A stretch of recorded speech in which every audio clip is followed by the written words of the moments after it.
তুমি যদি মনে করো আমি বুঝি নাই, হুজুর আমি সহজ সরল মানুষ, সাধারণ মানুষ, আমি বুঝি নাই, না রে ভাইয়া, খোদার কসম, না বুঝলেও মৃত্যু হবে, না বুঝলেও মরে যাইতে হবে। বলে আমি বুঝি নাই হুজুর, আমি খেয়াল করি নাই, বিষয়টা যে এত সিরিয়াস আমি মনে করি নাই, কবরের আযাব যে এমন ভয়ানক আমি এটা ভাবতে পারি নাই। এত কথা বললে, সুপণ্ডিতি কথা বললে মৃত্যু কি থামানো যাবে? কবরের আযাব কি বন্ধ হয়ে যাবে? না না না না।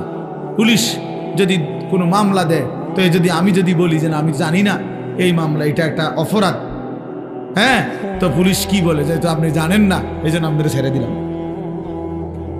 কথা বলেন না কেন? সে কি বলে? সে বলে আপনি জানেন না কেন সেটা আপনার বিষয়, কিন্তু আমার রাষ্ট্রের আইন এটা আমাকে কি করতে হবে? প্রয়োগ করতে হবে। এই জন্য বাপ, আমরা প্রত্যেকেই, আমি সবার কাছে অনুরোধ করি, সবাই ভাবতে শিখো, ভাবতে শিখেন, ভাবতে শিখেন। আজকে অনেক ছেলে পেলে তোমাদের কারো ভিতরে সামান্যতম পূর্বাপর আগ পিছ কোনো ভাবনা নাই। বাপ, তুমি আসছো কোত্থেকে?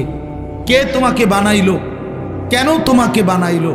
তুমি কেন আসলা পৃথিবীতে? যিনি সৃষ্টি করলেন তোমাকে, তিনি কি এই চাচ্ছিলেন তোমার কাছে? তিনি যা চাচ্ছেন তুমি তা করছো না কেন? তুমি যা করছো তিনি তো তা চাচ্ছেন না। আল্লাহ তাআলা আমাদেরকে সৃষ্টি করেছেন প্রতি 1 মাসে 1.5 মাসে চুলের এক একটা ডিজাইন বদলাবার জন্য।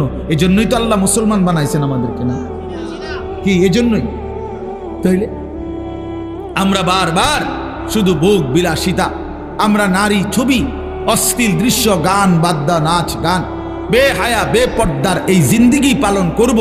আমাদের মেয়েরা পর্দা করবে না, আমাদের বিবিরা পর্দা করবে না, আমাদের ছেলেরা কোনোদিন নামাজ পড়বে না, আমাদের বাবারা বিড়ি সিগারেট খাবে, আমাদের বাবারা চা দোকানে আড্ডা দিবে, কথায় কথায় গালিগালাজ করবে, ওজনে কম দিবে, মিথ্যা বলবে, হারাম রোজগার করবে।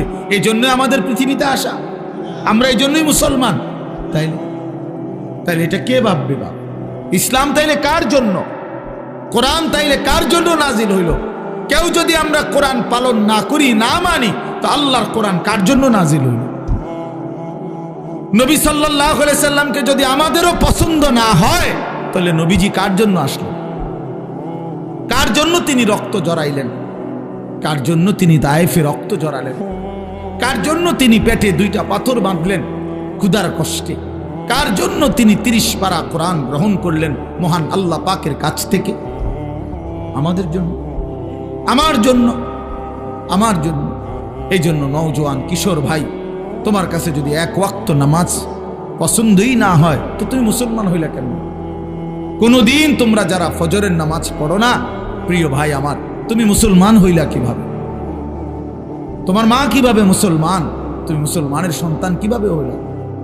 প্রিয় ভাই শুনো মিয়া, আল্লাহর নবী বলছেন গান শুনে মজা মারা, সাদ এরকম করে, আরে ডোলের লরের এমন করে তাল দেয়, ঠ্যাঙালগি দেয়, আরে করছে কিরে, কইলু কিরে, এই যে এগুলা কি মানে? কি মজা নিচ্ছে? কি নিতেছে বলেন? স্বাদ নিতেছে। আল্লাহর নবী বলছে ওয়াতালাজ্জুযু বিহা, গান শুনে এই মজা পাওয়া এটা কুফরি, কুফরি বেটা, এটা ঈমান চলে যায়। নাউযুবিল্লাহ, কি জঘন্য বিষয়, কি জঘন্য বিষয়। আপনারা ফিরতে হবে, ফিরতে হবে, নিজেদের আত্মপরিচয় ঠিক করতে হবে ভাইয়া। শুধু শুনছি আমার বাপ দাদা মুসলমান ছিল, এতটুকুই যথেষ্ট। আমার মনে আছে আমি প্রথম যে বছর আপনাদের এই বেদে সমাজের মাহফিলে আসছিলাম, আমি সেই বছরই মনে করাই দিছিলাম যে আপনারা যারা সাপের খেলা দেখান, মনে আছে, ভুলে গেলে চলবে না যে এটা আমাদের জিন্দেগি না, বরং আমরা ইমানদারের বংশধর। ইমানদার হযরত মূসা আলাইহিস সালামের জামানায় আপনার যেই জাদুকররা, আপনার তারা তো সাপ দিয়েই খেলা দেখাইছিল, তারা তো কালেমা পড়ে মুসলমান হয়েছিল মূসা নবীর জামানা, হয় নাই কালেমা পড়ে মুসলমান? তাইলে নিজেদেরকে দুর্বল, নিজেদেরকে এমনি ভাবেন যে আমরা দুর্বল, এমনি গুনার বেলায় তো সব করতেছেন। হ্যাঁ, কি ব্যাপার? আপনি দুর্বল হইলে মিশা কথা কন কা? কথা বলেন না কেন? দুর্বল হইলে নাচ গান করেন কেন? গান বাদ্য বাজান কেন? দুর্বল হইলে আপনাদের বোনেরা মেয়েরা বেপর্দা হবে কেন? আমরা মুসলমান, বলেন আপনারা মুসলমান কিনা বলেন? বলেন সবাই মুসলমান কিনা বলেন? তাইলে আমরা মুসলমান হলে আমাদের আল্লাহ আছে, আমাদের রসুল আছে, আমাদের কোরআন আছে, আমাদের ধর্ম আছে। আমরা মুসলিম, আমরা পাগল না, ছাগল না, আমরা মাতাল না, আমাদের ইজ্জত আছে, সম্মান আছে।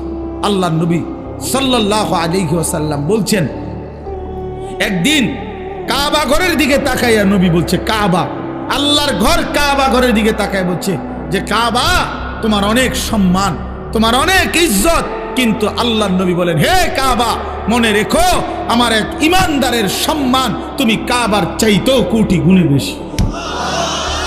খোদার কসম, হাদিস নবীজি বলছে কাবা তোমার চাইতে দামি, আমার ইমানদারের ইজ্জত, আমার ইমানদারের সম্মান কাবার চাইতে দামি।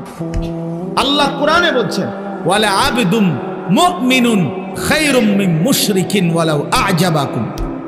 আল্লাহ বলছে মুশরিক, বেঈমান, কাফের যত বড়ই মনে হোক, 10টা পৃথিবীর মালিক হোক, একেবারে 7 সমুদ্র 13 নদীর মালিক হোক, পৃথিবীর সব সম্পত্তির মালিকও যদি হয়, মুশরিক, কাফের, বেঈমান, খোদার কসম আল্লাহ কোরআনে বলে তার চাইতে একজন ইমানদার গোলাম, কৃতদাস, সে খায়রুন, সে উত্তম, উত্তম, উত্তম।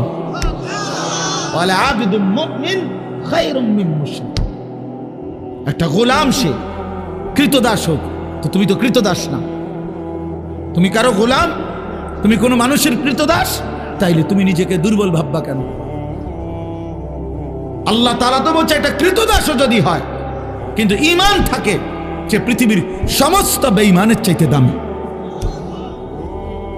বেঈমানের চাইতে দামি। আল্লাহ কোরআনে বলছেন, ইন্নামাল মুশরিকুনা নাজাস, সমস্ত মুশরিক বেঈমান নাপাক, নাজাসুন, নাপাক। অতএব আমি মনে করাই দিলাম, নিজেদের বিবেক জাগায় দেওয়ার জন্য বললাম, আমরা প্রত্যেকেই ভাবতে হবে আমার আখিরাতি জিন্দেগি, আমার কবরই আমার জিন্দেগি। এই দুনিয়া হাসলেও মরে যাবেন, কাঁদলেও মরে যাবেন, সুখে থাকলেও মরে যাবেন, দুঃখে থাকলেও মরে যাবেন। রাজপ্রাসাদের অট্টালিকায় যে থাকে সেও মরে যায়, জীর্ণ কুঠির কুড়ে ঘরে যে থাকে সেও মরে যায়, মরে না ভাইয়া? জীবনে যে কোনো দিন সুখ দেখে নাই তারও মৃত্যু হয়, জীবনে যে কোনো দিন দুঃখ দেখে নাই তারও মৃত্যু হয়।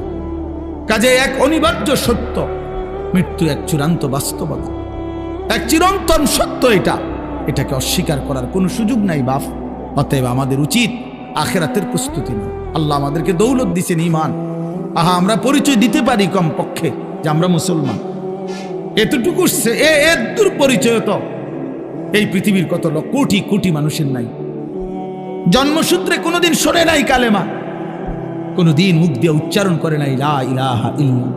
আমি এইবার গত বছর 24 সালে দিনাজপুরে এক চিল্লা সফরে ছিলাম, তাবলিগে, দাওয়াত তাবলিগের সফরে। ওই চিল্লার সফরে আমি একজন 72 বছর বয়স একজন হিন্দু চাচা, ওনার 2 ছেলে মুসলমান, কিন্তু ওই হিন্দু চাচাকে আমরা 3 জন আলেম কালেমার দাওয়াত দিছিলাম, ইসলামের দাওয়াত দিছিলাম। 2.5 ঘন্টা ওনারে আমি বুঝাইছিলাম। আমরা 3 জন কাঁদছি, চোখের পানি ফেলছি ওনার সামনে, যে চাচা আপনি কালেমাটা পড়েন, আপনার ছেলেগুলো মুসলমান, ছেলের বউ মুসলমান হয়ে গেছে, নাতি নাতনিগুলো মুসলমান হয়ে গেছে, আপনার ঘরে ছেলের আল্লাহর কোরআন পড়ে, আপনি সেই অবস্থায় এখনো কেমনে রয়ে গেলেন? কতভাবে বললাম, কিন্তু এই চাচা একটা বারের জন্য উনি বলেন আমি বলবো না।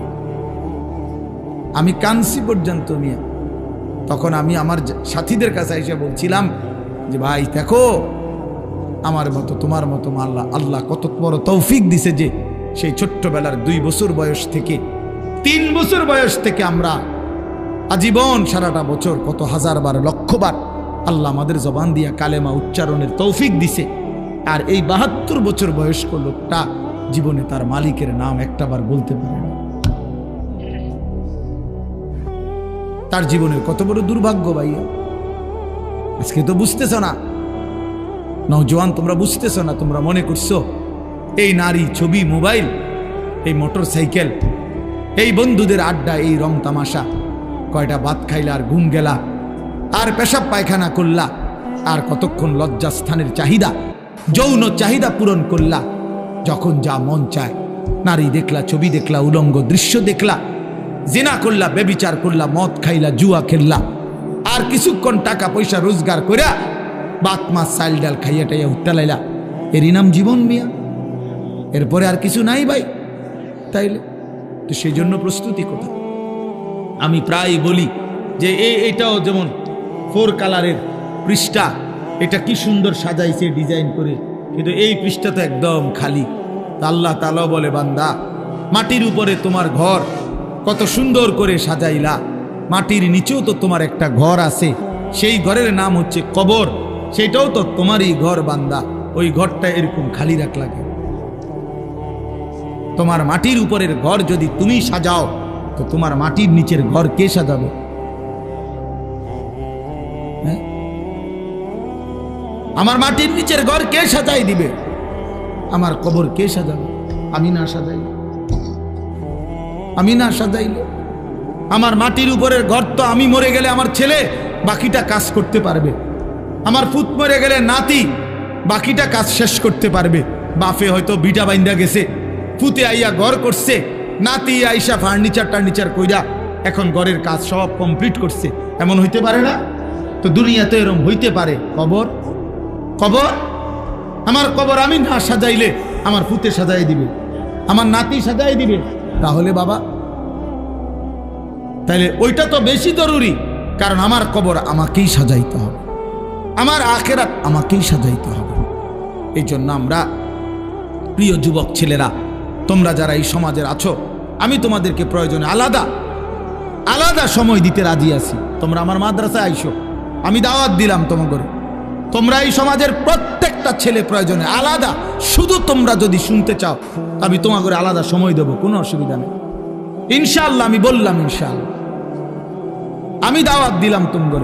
কিন্তু তোমরা জিন্দেগি বদলাও, তোমরা জীবন বদলাও।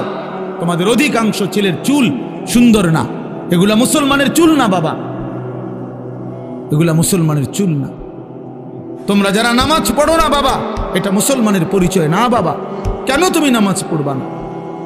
আল্লাহ তাআলা জিজ্ঞাসা করে, বান্দা, এত বড় আসমান দিয়ে, এত বড় জমিন দিয়ে, এই সমস্ত মাখলুকাত দিয়ে 24 ঘন্টা বান্দা আমি আল্লাহ তোমাকে লালন পালন করলাম, এত কিছু দিয়েও তোমার মনটা গলাইতে পারলাম না?